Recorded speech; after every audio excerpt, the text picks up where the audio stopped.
오늘 우리가 함께 묵상할 말씀은 신명기 5장 1절에서 7절까지의 말씀입니다.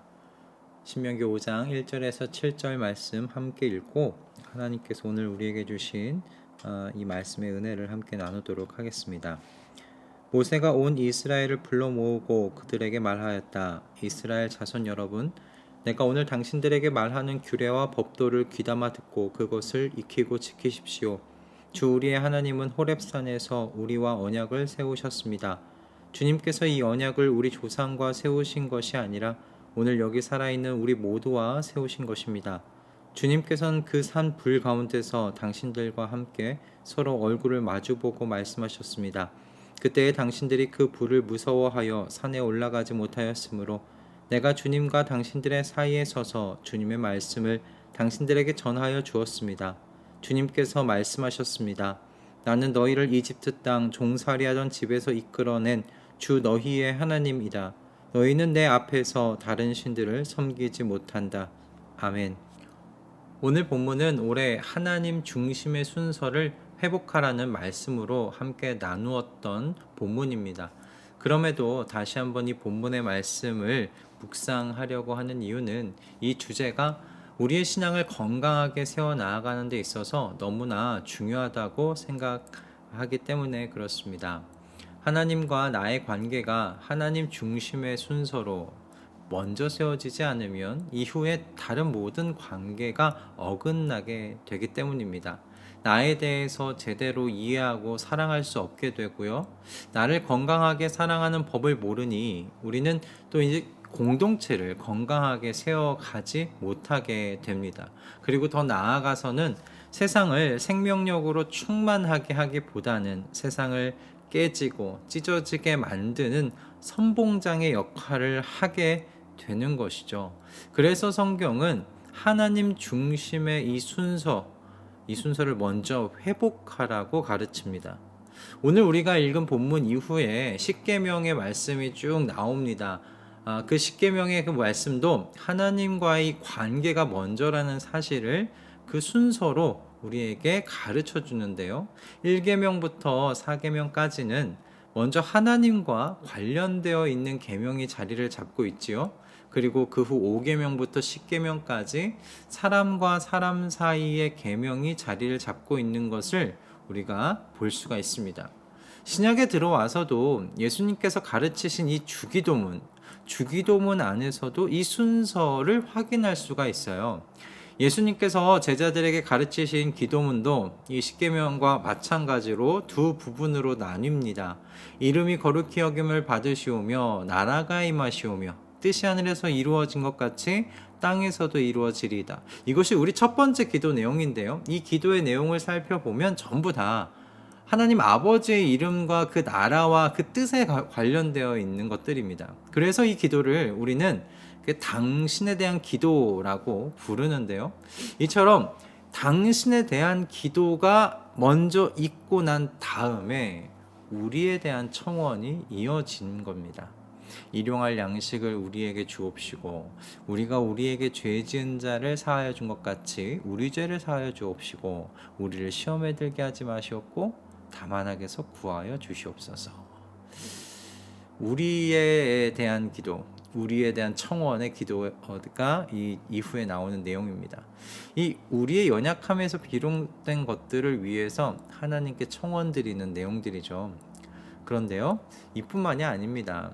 여러분, 예수님께서 자신을 3번이나 부인했던 베드로에게 오셔서 나를 사랑하느냐라고 3번에 걸쳐서 물으셨던 것 여러분 다들 잘 아실 겁니다. 그런데 예수님께서요, 나를 사랑하느냐라고 물으시고 난 다음에 무엇이라고 말씀하셨어요?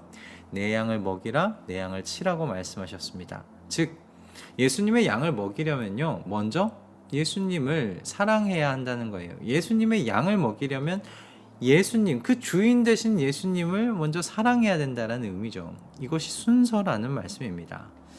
성경은 이처럼 하나님과 나의 관계가 바르게 세워져야 한다고 줄기차게 가르치고 있습니다.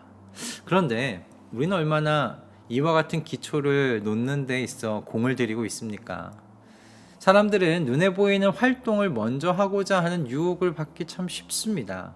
부모를 공경하고 간음하지 않고 이웃의 것을 탐내지 않는 것과 같은 도덕적이고 윤리적인 활동으로 우리 자신을 치장하려는 유혹받기 쉽다는 말씀입니다.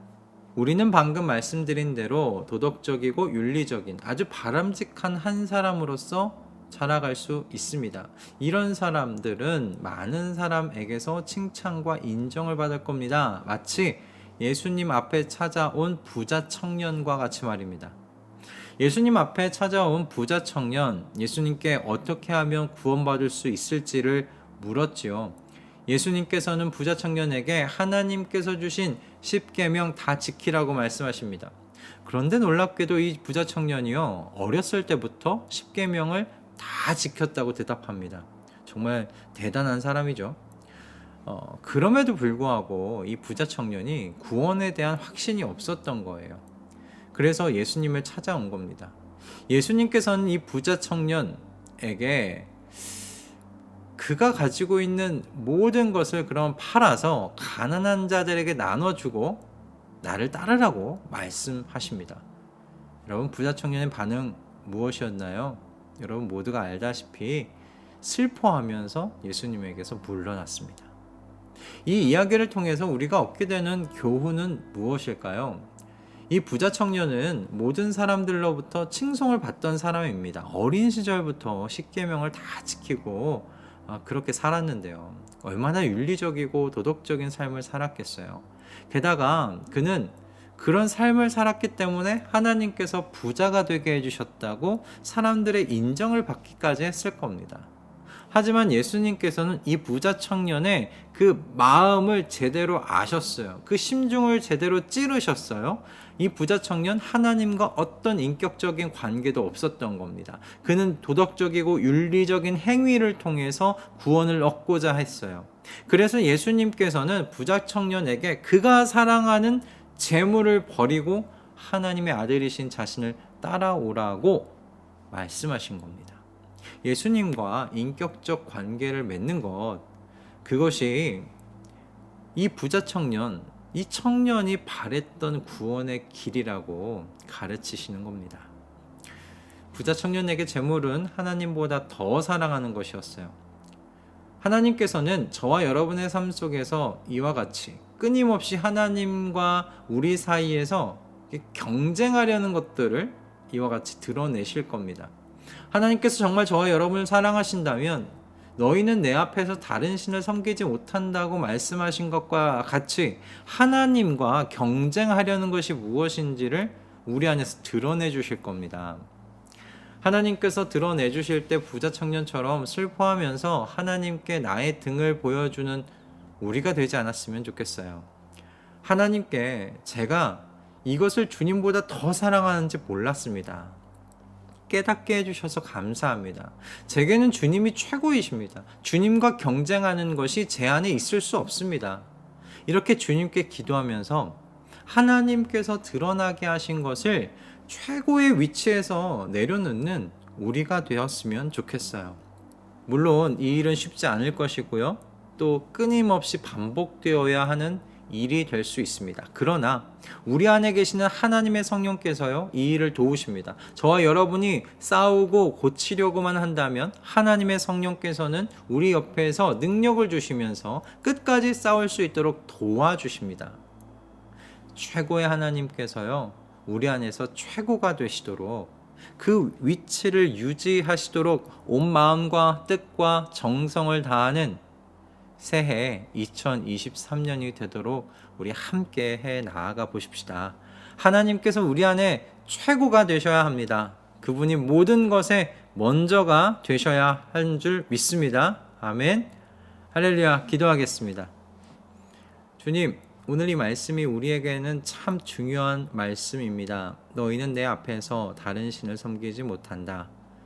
우리의 마음은 조금만 틈을 보이면 수많은 것들이 들어와 신행세를 하는 곳입니다. 주님, 늘 깨어서 이 마음을 지키게 하여 주시옵소서. 그래서 최고의 하나님께서 늘 우리 안에 최고가 되시도록 온 마음과 정성과 뜻을 다하기를 원합니다. 우리 안에 그 어떤 것도 나의 주님과 경쟁할 수 없습니다. 이 마음을 유지하는 새해가 되도록 우리의 새해를 성령으로 충만하게 하여 주시옵소서.